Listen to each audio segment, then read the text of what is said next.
مسلمانوں کے جس لشکر نے ہمارے 3 لشکروں کو شکست دی ہے اس کا کماندار کون تھا؟ جواب میں مخبر بولا اور کہنے لگا، خاقان، مسلمانوں کے اس لشکر کا سپہ سالار منصور بن احمد ہے۔ ہمارے تینوں لشکروں کو بدترین شکست دینے اور ہمارے انگنت جنگجوؤں کو موت کے گھاٹ اتارنے کے بعد ان کے پڑاؤ سے ملنے والے سامان کو لے کر منصور بن احمد اپنے لشکر کے ساتھ کوہستان قیچاق کی طرف چلا گیا ہے۔ اس کے ساتھ ان دونوں جنگوں میں اسی کے دونوں دستے راست حسام الدین اور شرف الدین کردی بھی شامل تھے۔ یہاں تک کہنے کے بعد دم لینے کے لیے مخبر رکا، پھر ہلاکو خان کی طرف دیکھتے ہوئے کہنے لگا، خاقان، آپ جانتے ہیں جس وقت پہلی بار ہم بغداد پر وارد ہوئے تھے ان دنوں بغداد کے لشکروں کا سپہ سالار اعلیٰ فتح الدین داؤد اور نائب سالار منصور بن احمد تھا۔ انہی دونوں سالاروں نے پہلے ہمیں شکست سے دوچار کیا۔ وہ تو اچھا ہوا کہ فتح الدین داؤد اور منصور بن احمد کی مرضی کے خلاف مسلمانوں کے دوسرے سالاروں اور لشکریوں نے ہمارا تعاقب کیا اور ہم نے جنگ کے نتائج کو الٹ کے رکھ دیا۔ اس جنگ میں فتح الدین داؤد تو مارا گیا تھا، لیکن منصور بن احمد بہت سے لشکریوں اور بہترین ساتھوں حسام الدین اور شرف الدین کردی کو لے کر کوہستان قیچاق کی طرف چلا گیا تھا۔ اب یہ منصور بن احمد زخمی سانپ کی صورت اختیار کر چکا ہے۔ یہ چونکہ بغداد کے لشکریوں کا نائب سپہ سالار ہوا کرتا تھا، بغداد کی تباہی اس کے لیے ناقابل برداشت ہے، لہٰذا ہمیں نقصان پہنچانے کا کوئی بھی موقع ضائع نہیں کرتا۔ یہاں تک کہنے کے بعد مخبر رکا، پھر اپنی گفتگو آگے بڑھاتا ہوا وہ کہہ رہا تھا، خاقان، یہ منصور بن احمد اپنی جان کی پرواہ نہیں کرتا، لشکر کے آگے رہتا ہے، حملہ آور ہونے میں بھی وہ اپنے لشکر کی رہنمائی کرتا ہے۔ اس کے ماں باپ، بہن بھائی، پورا خاندان بغداد میں چونکہ ہمارے ہاتھوں مارا گیا تھا، لہذا اس نے اپنی زندگی کا مقصد اور محور منگولوں کے قتل کو بنا لیا ہے۔ جہاں کہیں بھی اسے موقع ملتا ہے وہ منگولوں کا قتل کر کے خوشی اور اطمینان محسوس کرتا ہے۔ یہاں تک کہنے کے بعد ہلاکو خان نے دونوں مخبروں کو جا کر آرام کرنے کے لیے کہا۔ خیمے میں تھوڑی دیر خاموشی رہی، پھر دوقوزہ بولی اور ہلاکو خان کو مخاطب کر کے کہنے لگی، کیا مسلمانوں کا یہ بغداد سے بھاگا ہوا سالار منصور بن احمد اتنا ہی طاقتور اور پرقوت ہو گیا ہے کہ ہمارے 3 لشکروں کو اس نے بدترین شکست دی اور ان کے پڑاؤ کی ہر چیز پر قبضہ کر لیا؟ کیا اس سے نمٹنے کے لیے ہم میں ہمت اور جمع مردی نہیں ہے؟ دوقوزہ جب خاموش ہوئی تب ہلاکو خان بولا اور کہنے لگا، 2 دن تک میرے بھائی منگو خان کی طرف سے کئی ہزار اور لشکری میرے لشکر میں شامل ہونے کے لیے پہنچ جائیں گے۔ جب وہ یہاں آئیں گے تو پھر میں حرکت میں آؤں گا، پورے لشکر کو لے کر کوہستان قیچاق کا رخ کروں گا اور منصور بن احمد کو، جو اب فراتاتار قبائل کا سالار اور امیر ہے، اسے بتاؤں گا کہ اگر وہ ہمارے لشکریوں کو نقصان پہنچانے کے عمل میں مصروف رہا ہے تو اس کے نتیجے میں ہم اس کا خاتمہ بھی کر سکتے ہیں۔ اس کے ساتھ ہی ہلاکو خان اٹھ کھڑا ہوا، اپنے پاس بیٹھے بیٹوں کو آنے کے لیے کہا تاکہ جب منگو خان کی طرف سے تازہ دم لشکر اس کے پاس پہنچ جائے تو پھر کوہستان قیچاق کا رخ کیا جائے۔ جو لشکر ہلاکو خان کے بھائی اور منگولوں کے خاقان منگو خان نے ہلاکو خان کی مدد کے لیے بھیجا تھا، وہ بھی بڑا جرار لشکر تھا۔ جب وہ لشکر ہلاکو خان کے پاس پہنچ گیا تب ہلاکو خان نے پیش قدمی کی۔ کوہستان قیچاق کے عین سامنے جو کھلے اور وسیع میدان تھے ان کے اندر جا اس نے پڑاؤ کیا تھا۔ دراصل ہلاکو خان چاہتا تھا کہ پہلے فراتاتار قبائل کا ایک طرح سے گھیراؤ کیا جائے اور انہیں کوہستانی سلسلوں سے نکلنے ہی نہ دیا جائے۔ وہ جب تنگ پڑ کے کوہستانی سلسلے سے نکل کر کھلے میدان میں اس کا مقابلہ کرنے پر مجبور ہوں تب انہیں ایسی ہولناک شکست دی جائے کہ ان میں سے کوئی بچنے نہ پائے۔ اپنی اسی منصوبہ بندی کے تحت ہلاکو خان نے کوہستان قیچاق کے سامنے کھلے میدانوں میں پڑاؤ کر لیا تھا۔ جب پڑاؤ قائم ہو گیا تب اپنے سارے چھوٹے بڑے سالاروں کو ہلاکو خان نے اپنے خیمے میں طلب کیا۔ جب سب اس کے پاس پہنچ گئے تب ہلاکو خان نے پہلے بڑے غور سے ان کا جائزہ لیا، پھر کہنے لگا، جہاں تک میں فراتاتار قبائل کو سمجھ پایا ہوں، اگر ان کے اندر کام کرنے والے 3 سالاروں کا خاتمہ کر دیا جائے تو ہم کوہستانی سلسلوں کے اندر گھس کر فراتاتار کا خاتمہ نہ بھی کریں تب بھی آنے والے دور میں فراتاتار کے قبائل ہمارے لیے خطرے کا باعث نہیں بنیں گے۔ ان سالاروں میں سر فہرست منصور بن احمد ہے اور دوسرے اور تیسرے نمبر پر اس کے 2 دستے راست حسام الدین جوکندار اور شرف الدین کرد ہیں۔ اگر ان تینوں کا خاتمہ کر دیا جائے تو میں وثوق سے کہہ سکتا ہوں فراتاتار ہمارے لیے کسی خطرے کا باعث نہیں بنیں گے۔ ان کے اندر پھر 2 بڑے سالار رہ جائیں گے، ایک لوئی تاشی، دوسرا یانگ خان۔ یہ ماضی میں بھی فراتاتار قبائل کی کمانداری کرتے رہے ہیں لیکن ہمارے لیے کسی نقصان کا باعث نہیں بنے تھے۔ جب سے منصور بن احمد اپنے 2 ساتھیوں اور اپنے انگنت لشکریوں کے ساتھ فراتاتار قبائل میں شامل ہوا ہے تب سے ہمارے لشکریوں پر کبھی شبخون اور کبھی اچانک حملوں کی وجہ سے ہمیں بہت نقصان پہنچایا گیا۔ خصوصیت کے ساتھ اس منصور بن احمد نے جو گزشتہ دنوں ہمارے لشکریوں کی اکثریت کو موت کے گھاٹ اتارا وہ یقیناً ہمارے لیے ناقابل برداشت ہیں۔ اس نے اس سے پہلے ہمارے 2 بہترین سالاروں توران اور سونجاق کو بدترین شکست دی، ان دونوں کو گرفتار کر کے ان کی گردنیں کاٹ دیں۔ دونوں کا انتقام ہم نے منصور بن احمد سے لینا ہے۔ اس کے بعد اسی منصور بن احمد نے ہمارے سالاروں میں سے دربائی اور بائدو کو بھی بدترین شکست دی۔ حالانکہ سب جانتے ہیں بائدو جنگ کا وسیع تجربہ رکھنے والا ہے اور کبھی اسے شکست سے کسی نے دوچار نہیں کیا۔ لیکن منصور بن احمد نے اس پر ذلت آمیز شکست طاری کر کے رکھ دی۔ ایسا ہی اس نے وربا کے ساتھ بھی کیا۔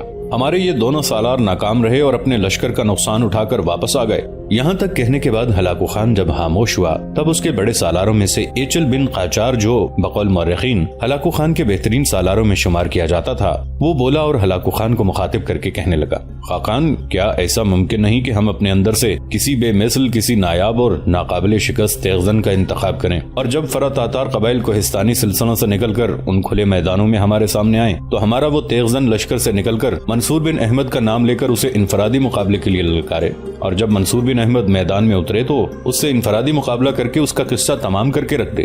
یہاں تک کہنے کے بعد جب ایچل بن قاچار خاموش ہوا تب اس کی طرف غور سے دیکھتے ہوئے ہلاکو خان کہنے لگا، ایچل بن قاچار، میں جانتا ہوں تو میرے چوٹی کے سالاروں میں سے ایک ہے، جنگ کا وسیع تجربہ رکھتا ہے، اس کے باوجود جو منصوبہ بندی تم نے پیش کی ہے میں اسے ناپسند کرتا ہوں۔ ہلاکو خان رکا، پھر اپنی بات کو آگے بڑھاتے ہوئے کہہ رہا تھا، ایچل، یہ منصور بن احمد کبھی بغداد کی سلطنت کے لشکریوں کا نائب سالار اعلیٰ تھا۔ نائب اس لیے کہ وہ ابھی نوجوان تھا، اس کے ساتھ کام کرنے والا ایک بے مثل جہاں دیدہ اور تجربہ کار سالار فتح الدین داؤد تھا، جو بغداد کی سلطنت کے لشکریوں کا سالار اعلیٰ تھا۔ میں نے بغداد میں قید ہونے والے بہت سے مسلمان لشکریوں کو یہ کہتے سنا ہے کہ بغداد کی سلطنت میں منصور بن احمد سے بڑھ کر جنگ کا تجربہ رکھنے والا اور دشمن کو شکست سے دوچار کر دینے والا کوئی دوسرا سالار نہیں تھا۔ اگر اسے بغداد کی سلطنت کے لشکریوں کا نائب سپہ سالار اعلیٰ اس کی نوجوانی میں ہی بنا دیا گیا تھا تو اس کے اندر کچھ نہ کچھ تو ہوگا، وہ ایک بے مثال تیغزن ہوگا، جنگ کی بہترین منصوبہ بندی کرنے کے علاوہ دشمن کو زیر کرنے کا ہنر بھی جانتا ہوگا۔ لہٰذا ہم نے اگر کھلے میدانوں میں منصور بن احمد سے انفرادی مقابلے کے لیے اپنا کوئی بہترین تیغزن اتارا تو ایچل بن قاچار، میرا دل کہتا ہے منصور بن احمد اس پر غالب رہے گا، اور اگر منصور بن احمد نے ہمارے اس سالار کو میدان جنگ میں موت کے گھاٹ اتار دیا تو یاد رکھنا ہمارے لشکریوں کے حوصلے پست ہو جائیں گے اور فرا تاتار کا مقابلہ کرنے سے جی چرائیں گے، اور یہ عمل ہماری شکست کا باعث بھی بن سکتا ہے۔ یہاں تک کہنے کے بعد ہلاکو خان رکا، اس کے بعد اپنی بات کو آگے بڑھاتا ہوا وہ کہہ رہا تھا، میں چاہتا ہوں کہ اپنے لشکر کے چند بہترین دستے علیحدہ کر کے انہیں صرف یہی کام سونپا جائے کہ انہوں نے جنگ کے دوران صرف منصور بن احمد پر حملہ آور ہو کر اس کا سر کاٹنا ہے۔ دراصل ہمارے لشکر میں کچھ ایسے جوان ہیں جو منصور بن احمد کو اس کے چہرے سے پہچانتے ہیں، تاہم وہ حسام الدین جوکندار اور شرف الدین کرد کو نہیں جانتے۔ لہٰذا جو دستے منصور بن احمد پر حملہ آور ہونے کے لیے مقرر کیے جائیں گے ان دستوں کی رہنمائی ہمارے وہی لشکری کریں گے جو منصور بن احمد کو اس کے چہرے سے پہچانتے ہیں، اور مجھے امید ہے جب وہ دستے صرف منصور بن احمد پر حملہ آور ہو کر اس کا خاتمہ کرنے کی کوشش کریں گے اور منصور بن احمد کا یقیناً قصہ پاک کر دیں گے۔ جب منصور بن احمد ایک لاش کی صورت میں اپنے گھوڑے سے گرے گا تو فرا تاتار کی شکست اور ہماری فتح کھل کر سامنے آ جائے گی۔ ہلاکو خان کے سارے سالاروں نے اس کی اس تجویز سے اتفاق کیا تھا، اس طرح اس نے وہ اجلاس ختم کر دیا۔ ہلاکو خان کوہستانی قیچاک کے سامنے کھلے میدانوں میں قیام کیے ہوئے 2 دن ہو گئے تھے کہ برف بارش ہو گئی، پہاڑوں کی چوٹیاں ہی نہیں میدان بھی برف کی سفید چادر میں ڈھکنے لگے تھے۔ لوئی تاشی اس روز جب عشاء کی نماز پڑھنے کے بعد حویلی میں داخل ہوا تب کیتھرین اور اس کی بیٹی نتکیر دونوں لوئی تاشی کے سامنے آئی۔ پھر کیتھرین بولی اور لوئی تاشی کو مخاطب کر کے کہنے لگی، بابا اگر آپ ذرا اجازت دیں تو ہم دونوں بہنیں امیر کا کھانا لے جائیں۔ اس پر لوئی تاشی نے بڑے غور سے پہلے کیتھرین پھر بیٹی نتکیر کی طرف دیکھا، پھر کسی قدر سخت آواز میں کہنے لگا، کیتھرین میری بچی، ایسا کرنے کے لیے تمہیں کسی سے اجازت لینے کی تو ضرورت نہیں ہے۔ حالات، وقت اور ہم سب تمہیں امیر منصور بن احمد سے منسوب کر چکے ہیں، اب تم دونوں ایک دوسرے کی ذات کا حصہ ہو۔ بیٹی اگر تم اور نتکیر امیر کے لیے کھانا لے کر جاتی ہو تو یاد رکھنا اس میں میری تمانیت اور میری خوشی پنہا ہے۔ لوئی تاشی کا یہ جواب سن کر کیتھرین اور نتکیر دونوں حرکت میں آئیں، دونوں مطبخ میں گئیں، پھر کھانے کے برتن لے کر باہر آئیں اور حویلی سے نکل گئیں۔ دونوں جب منصور بن احمد کی رہائش گاہ پر آئیں تو دروازہ کھلا تھا، دونوں اندر داخل ہوئیں۔ سامنے والے دونوں کمروں اور ان کے سامنے جو برآمدہ تھا ان کے اندر چھوٹی چھوٹی مشعلیں جل رہی تھیں، تاہم دیوان خانہ اندھیرے میں ڈوبا ہوا تھا۔ دونوں پہلے ایک کمرے میں داخل ہوئیں، منصور بن احمد وہاں نہیں تھا، دوسرے کمرے میں گئیں، وہاں بھی منصور نہیں تھا۔ یہ صورتحال کیتھرین کے لیے بڑی پریشان کن تھی، تھوڑی دیر تک سوچتی رہی، آخر نتکیر کو مخاطب کر کے بولی، نتکیر میری بہن، یہ امیر کہاں چلے گئے ہیں؟ نتکیر خود بھی پریشان اور فکر مند ہو گئی تھی، فی الفور کوئی جواب نہ دے سکی۔ اس نے کچھ سوچا پھر کہنے لگی، کل امیر نے اپنے لشکر کے ساتھ کوہستانی سلسلوں کے باہر کھلے میدانوں میں ہلاکو خان سے ٹکرانے کے لیے بھی نکلنا ہے، کہیں ایسا تو نہیں کہ امیر اس سلسلے میں بھائی حسام الدین اور شرف الدین سے مشورہ کرنے کے لیے چلے گئے ہوں؟ کیتھرین نے نفی میں گردن ہلائی، پھر کہنے لگی، نہیں میری بہن، میرا دل نہیں مانتا، اگر وہ مشورہ کرنے گئے ہوتے تو بابا سے بھی اس سلسلے میں مشورہ کرتے۔